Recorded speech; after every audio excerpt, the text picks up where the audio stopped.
Dicen que fue el hombre más malvado del mundo. Una bestia del apocalipsis disfrazada de ser humano. Un mago negro que invocaba demonios y corrompía almas inocentes. Aleister Crowley.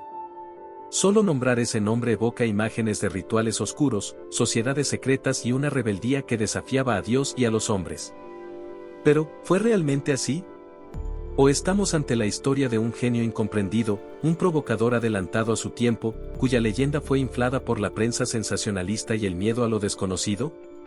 Hoy vamos a sumergirnos en la vida de una de las figuras más enigmáticas y controvertidas del siglo XX.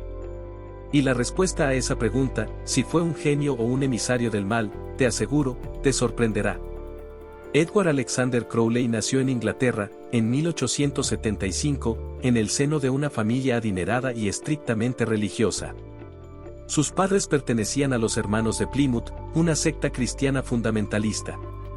Imagina crecer en un hogar donde la Biblia se interpretaba al pie de la letra, donde cualquier desviación del camino recto era vista como una obra del diablo. Para un niño curioso e inteligente como el joven Aleister, este ambiente opresivo se convirtió en una jaula. Su padre, un predicador laico, murió cuando Crowley tenía solo 11 años, un evento que lo marcó profundamente. Quizás fue esta pérdida, o la rigidez asfixiante de su educación, lo que sembró en él las primeras semillas de la rebelión. Su madre, desesperada por su comportamiento desafiante, llegó a llamarlo la bestia, un apodo tomado del libro del Apocalipsis, un nombre que, irónicamente, Crowley adoptaría más tarde con orgullo. La herencia de su padre le aseguró una vida sin preocupaciones económicas, permitiéndole dedicarse a sus pasiones. Ingresó en la Universidad de Cambridge, donde destacó por su inteligencia brillante y su excentricidad. Se sumergió en la literatura, la poesía publicando sus primeros poemarios y el ajedrez. Pero también comenzó a explorar otros intereses, mucho más oscuros y prohibidos para la época. El montañismo se convirtió en una de sus grandes pasiones. Lideró expediciones a algunas de las cumbres más peligrosas del mundo, desde el K2 hasta el Kanchenjunga. Esta afición no era solo un deporte para él, era una metáfora de su propia vida, la búsqueda constante de lo más alto, lo más difícil, el desafío a los límites humanos y naturales, sin importar el riesgo. Sus fracasos en estas expediciones, a menudo achacados a su liderazgo tiránico o a decisiones imprudentes, no hacían más que añadir capas a su compleja personalidad. ¿Era un líder audaz o un irresponsable ególatra? Pero fue en el mundo del ocultismo donde Crowley encontraría su verdadera vocación, o quizás, su perdición, según quien cuente la historia. En 1898, a los 23 años, fue iniciado en la hermética Orden de la Aurora Dorada, una de las organizaciones esotéricas más influyentes de su tiempo. Allí, bajo el nombre mágico de Frater Perdurabo, que significa perduraré hasta el fin, estudió cábala, tarot, alquimia y magia ceremonial. La Aurora Dorada era un crisol de intelectuales, artistas y místicos, incluyendo a figuras como el poeta William Butler Yeats. Sin embargo, la naturaleza ambiciosa y a menudo conflictiva de Crowley no tardó en chocar con la jerarquía de la orden. Se vio envuelto en disputas internas, luchas de poder que finalmente llevaron a la fragmentación del grupo. Crowley no era de los que seguían las reglas de otros, estaba destinado a crear las suyas.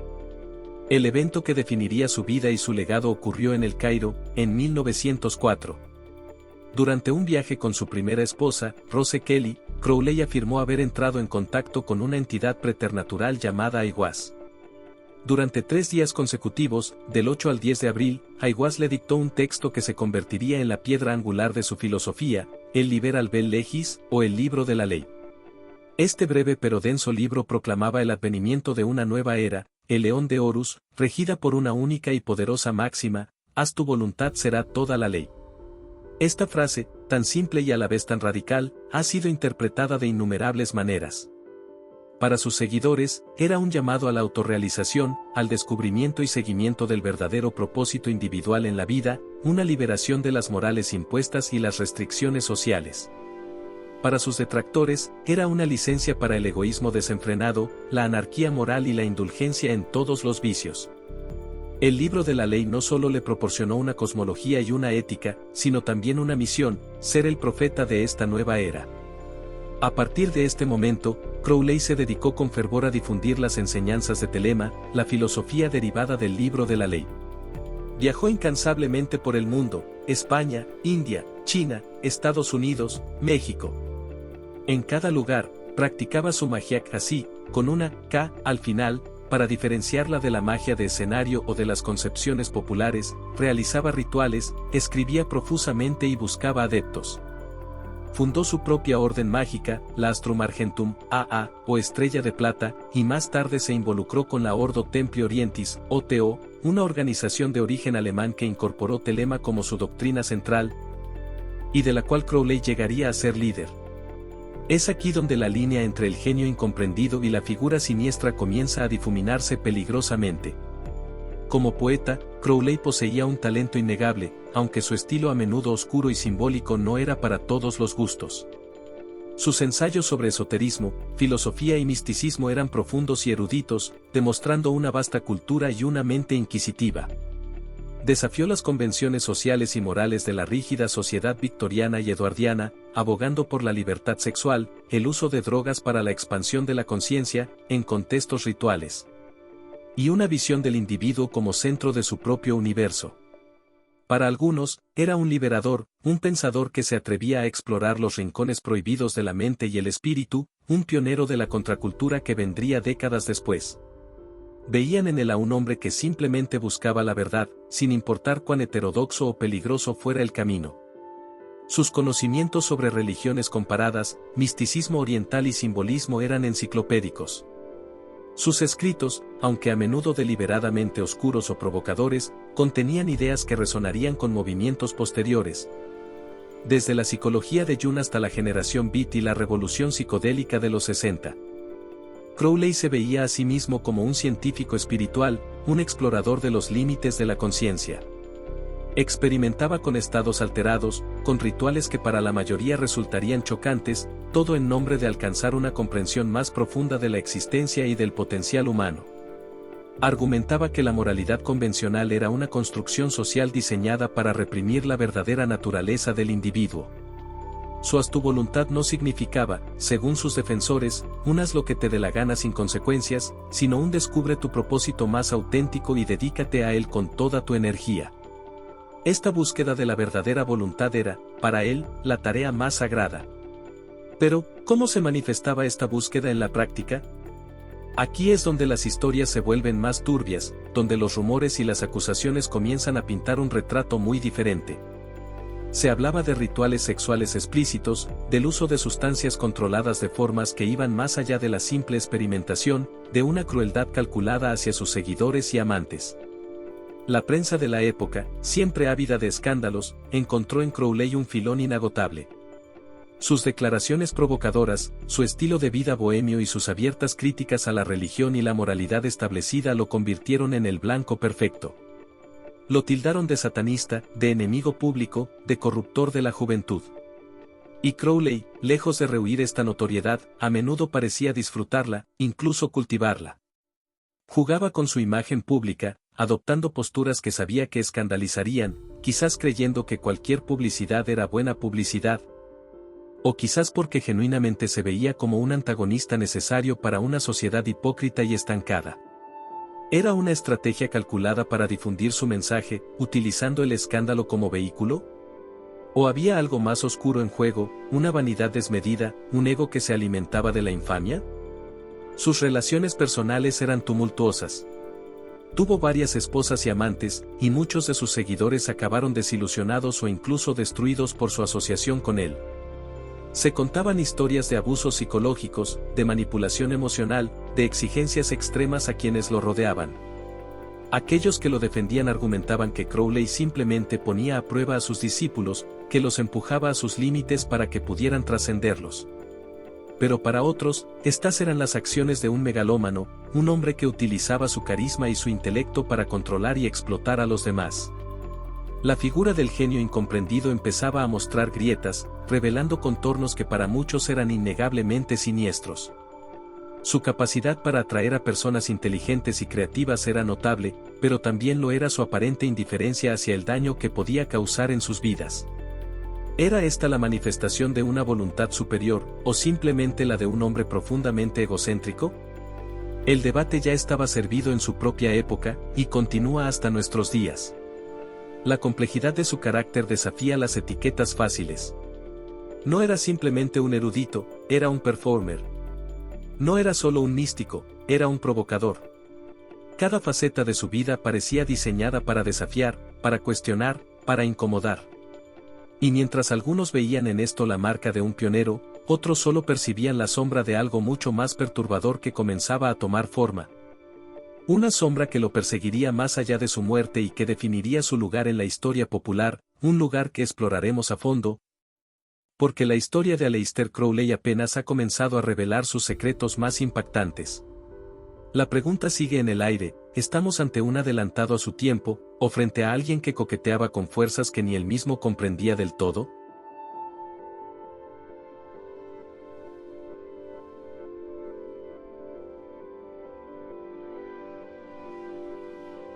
La culminación de sus ambiciones, o el inicio de su caída pública más estrepitosa, llegó con la fundación de la abadía de Telema en Cefalú, Sicilia, en 1920. Imagina una villa rústica, pintada con murales extraños y a menudo sexualmente explícitos, donde una comunidad de seguidores vivía bajo el lema Haz tu voluntad. Crowley la concibió como un colegio de magia, un lugar donde sus discípulos podrían dedicarse por completo a la práctica de Telema, libres de las restricciones del mundo exterior. Pero lo que para él era un experimento espiritual y social, para el mundo exterior, y pronto para algunos de sus propios habitantes, se convirtió en un sinónimo de depravación y escándalo. Las historias que emanaban de la abadía eran cada vez más alarmantes, rumores de rituales con animales, uso intensivo de drogas como heroína y cocaína, que Crowley llamaba sacramentos, y una atmósfera de promiscuidad sexual que, aunque en teoría era parte de la libertad telémica, a menudo parecía derivar en explotación y sufrimiento. La tragedia no tardó en golpear. La muerte de Raúl Loveday, un joven discípulo inglés, supuestamente por haber bebido agua contaminada, aunque los rumores apuntaban a complicaciones derivadas de rituales o del consumo de drogas, fue la gota que colmó el vaso. La esposa de Loveday, Betty May, regresó a Inglaterra y vendió su historia a los tabloides británicos.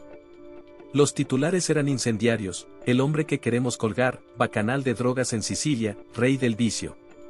La prensa lo bautizó definitivamente como el hombre más malvado del mundo. La campaña mediática fue brutal y sin tregua. El gobierno de Mussolini, alertado por el escándalo internacional y la naturaleza de las actividades de Crowley, lo expulsó de Italia en 1923. La abadía de Telema, el sueño utópico de Crowley, quedó en ruinas, convirtiéndose en un símbolo de sus excesos y de la percepción pública sobre él. Este epíteto, el hombre más malvado del mundo, se adhirió a él como una segunda piel. Pero, ¿era una descripción precisa o una caricatura sensacionalista? Es innegable que Crowley era un provocador consumado. Disfrutaba desafiando la moralidad burguesa, utilizando el shock como herramienta. Sus escritos están llenos de blasfemias, de imágenes violentas y sexualmente explícitas. Pero sus defensores argumentan que mucho de esto era una fachada, una forma de filtrar a los curiosos y atraer solo a aquellos que estuvieran dispuestos a mirar más allá de las apariencias. Insisten en que su famosa frase amor es la ley, amor bajo voluntad, que acompaña a haz tu voluntad, es clave para entender Telema. No se trataría de un amor sentimental, sino de la unión con la propia verdadera voluntad, la afinidad y la acción en consonancia con el propósito último del universo. Sin embargo, esta interpretación más matizada se perdía fácilmente entre el ruido de los escándalos y la propia imagen que Crowley proyectaba. Pero ¿qué hay de las acusaciones más graves, las que lo pintan no solo como un excéntrico o un libertino, sino como alguien verdaderamente malévolo? Se le ha acusado de practicar magia negra, de invocar demonios, de sacrificios humanos. No existe evidencia creíble que sustente las acusaciones más extremas como el asesinato ritual. Crowley sí practicaba rituales complejos, algunos de los cuales involucraban sangre, a menudo la suya propia o de animales, algo no infrecuente en ciertas tradiciones mágicas históricas. Sexo y el uso de estados alterados de conciencia. Él mismo documentó muchos de estos rituales en sus diarios. Para él, estos no eran actos de maldad, sino técnicas para explorar la psique, contactar con entidades no físicas y alcanzar estados elevados de conciencia o poder mágico.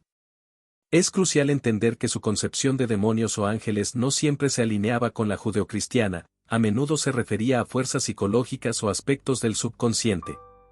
Sus últimos años fueron una mezcla de actividad febril y decadencia. Continuó escribiendo incansablemente, poesía, novelas, ensayos, tratados de magia. Su obra magna, Magia en teoría y práctica, sigue siendo un texto fundamental para muchos ocultistas. Intentó, con poco éxito, relanzar sus organizaciones y atraer nuevos seguidores. Sin embargo, su notoriedad lo precedía, y a menudo se encontraba con las puertas cerradas. Sus finanzas, a pesar de la herencia inicial, siempre fueron precarias, dependiendo de la generosidad de sus discípulos o de trabajos esporádicos. Murió en 1947 en Hastings, Inglaterra, a la edad de 72 años, relativamente olvidado por el gran público, aunque su leyenda ya estaba firmemente establecida en ciertos círculos. Sus últimas palabras, según algunos relatos, fueron: a veces me odio a mí mismo. Una frase que encapsula, quizás, la complejidad y las contradicciones de un hombre que pasó su vida tratando de definirse a sí mismo y al universo. Entonces, ¿cuál es la respuesta sorprendente que prometimos al principio? ¿Genio incomprendido o emisario del mal? La sorpresa podría ser que la pregunta misma nos tiende una trampa, nos obliga a elegir entre dos extremos que quizás no capturan la totalidad de Aleister Crowley. La verdad, como suele suceder, es mucho más compleja y, en cierto modo, más humana. Crowley fue, sin duda, un hombre de intelecto formidable. Su erudición en temas esotéricos era vasta. Su poesía, aunque desigual, contiene momentos de gran belleza y profundidad. Fue un pionero en la exploración de la sexualidad y la conciencia, adelantándose a muchas ideas que luego se popularizarían en el siglo XX. Desafió las normas de su tiempo de una manera que pocos se atrevieron, y pagó el precio por ello. En este sentido, hay elementos del genio incomprendido, del visionario que va contracorriente. Pero también es innegable el lado oscuro. Su egocentrismo era monumental. Su trato hacia muchas personas, especialmente mujeres y discípulos, fue a menudo cruel y manipulador. Su búsqueda de la verdadera voluntad parecía, en muchas ocasiones, justificar cualquier exceso y cualquier daño colateral. La línea entre la liberación espiritual y la autoindulgencia destructiva se cruzó repetidamente. No podemos ignorar el sufrimiento que causó, directa o indirectamente.